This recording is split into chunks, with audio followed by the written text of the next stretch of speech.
L'Unione Venezia inizia a scrivere la pagina di un nuovo libro e dalla Russia riparte grazie agli Stati Uniti. Il sindaco Brugnaro infatti ha comunicato che dopo aver trattato direttamente e indirettamente con diversi soggetti interessati a far ripartire il calcio a Venezia dalla Serie D, ha scelto una cordata di imprenditori di provenienza americana. Una decisione che il primo cittadino, che da subito si era interessato alla situazione della squadra, ha preso sulla base di determinati requisiti che la compagine si è impegnata ad assicurare da subito. Nello specifico la predisposizione di un business plan adeguato e pluriennale, il coinvolgimento di figure di alta professionalità nella direzione della nuova società, la garanzia del mantenimento e di un ulteriore sviluppo della piena attività nel settore giovanile e infine l'assunzione di tutti i dipendenti in esubero dalla precedente realtà calcistica,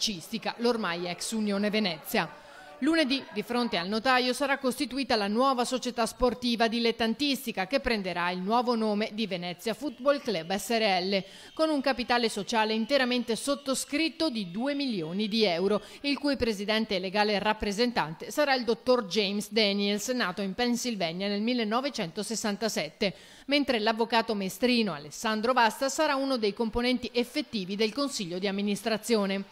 Subito dopo Brugnaro provvederà ad inviare alla stessa società la lettera che la riconosce quale soggetto legittimato a rappresentare calcisticamente la città di Venezia, alla quale seguiranno poi i successivi adempimenti necessari ai fini dell'avvio dell'attività sportiva. Auspico che d'ora in avanti possa essere scritta una nuova importante pagina per il calcio a Venezia, ricca di soddisfazioni per l'intera città, ha detto il sindaco Brugnaro.